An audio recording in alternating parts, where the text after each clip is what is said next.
Neville MacKay is here. Super, it feels like a million years since I've seen you. Well, you know, it's been a minute. It has It's been a minute. Good morning, everyone. Good morning. Good morning. I love that you're dressed in bright colors. We Look, need that we today. need that. It's so dull outside, the weather. But you know, I was at the public gardens the other day, and the flowers are beautiful.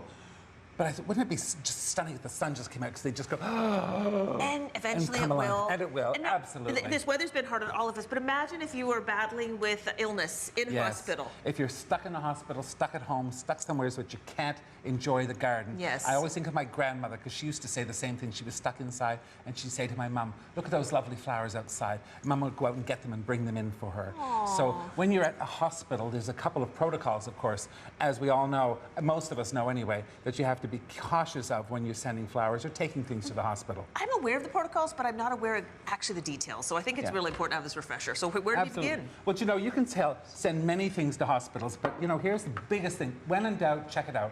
Ask the florist, ask the people at the hospitals, find out. A couple of things. Don't send just a bouquet of cut flowers. Put something in a vase.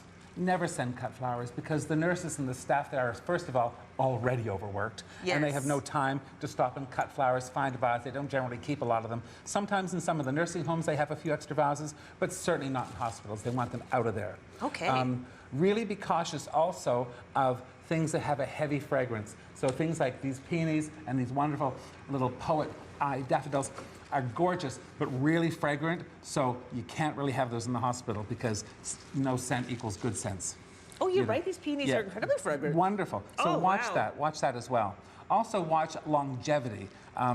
It tends to be hotter and drier in hospitals, so things like irises and tulips and freesias, some of the smaller flowers, don't tend to last as well as spring flowers, because they're hot, poop, and they're done. Yeah. But, you know, I always say if you're going to buy flowers because you need them right now, not in a week's time. Okay. And if you're in doubt, send a plant, because some places can't have flowers because of restrictions for medications, that sort of thing, or infections. So you can send a plant, anything without a cut flower, because it doesn't grow bacteria. Or, if in doubt, those. Okay, I'm actually going to put these here. This is, when I walked in, I'm like, oh, look at that gorgeous arrangement. And then I realized it's not real. Yeah, well, it's real, it's just not alive. Okay, there you go. These are permanent botanicals. I call them forever flowers. And they're gorgeous. So they're lovely for someone who's going to be at the hospital and want to take something home to always have. Yeah. Beautiful. I think it's a wonderful idea, and you wouldn't have to worry about protocol at all. Okay. Absolutely. Also, just something like this little bird to make this plant special. Listen, little gifts are great to drop in. You can do little gifts of the little birds or butterflies, which are really fun to have as well. You can put those little butterflies in, or packs of seeds, which are always fun just to put in, because you can put those little packs of seeds in a flower arrangement or in a plant.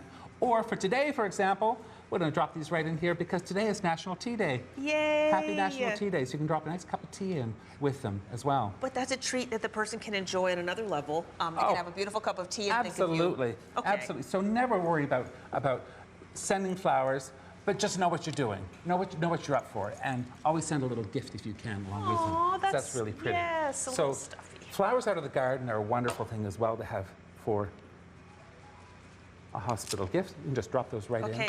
Oh, I love flowers. these. These are the bleeding heart, Bleeding hearts. Aren't they lovely? Yes. Oh, they're so pretty. And then, you know what? This greenery, I think the greenery itself, you could go to the florist and get some greenery and then just use it as a base for your... Absolutely. Yeah. Absolutely. Do you know there are studies done that when people are not well or in hospital or stuck somewhere inside, to have a few plants or fresh flowers makes them feel better, it calms them down, it relaxes them, it lets them sleep better. They tend to get better quicker because they're in a better mood. I've heard that. And it is a scientific fact. So when you go to a place and you hear that term, it's so sterile in here.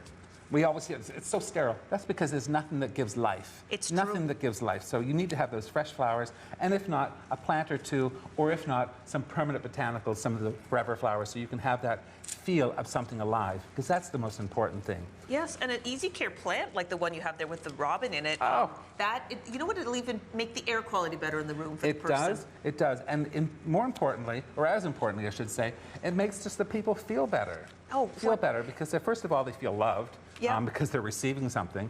And it's a great conversation piece for people when they come to visit as well. Well, you know? and it cheer up the staff as well. We're out of time now, but I know that you brought one more item. Yes. You know, Oh, gosh, I A lot forgot. of people love chocolate, and that would never be turned down. Listen, if you're stuck in the hospital, what's a great place to have a chocolate if you can? Because, you know, screw the diet. But look, this one opened up because I really wanted to make sure they were fit to eat. So let's try them first. Let's give them we a can go. always get another box. Do you know what they are? Delicious. That's what they are. All right. This one looked at my Delicious. I thought I'm going to take that. And well, thank you Gorgeous. so much. You sell these too. I do. Anyway, Yeah. thank you so much for coming Thank you. in. Share love to the beauty of flowers and a chocolate once in a while. All right. My Mother's Bloomers is in gorgeous North End, Halifax. Oh, honey, this is delicious.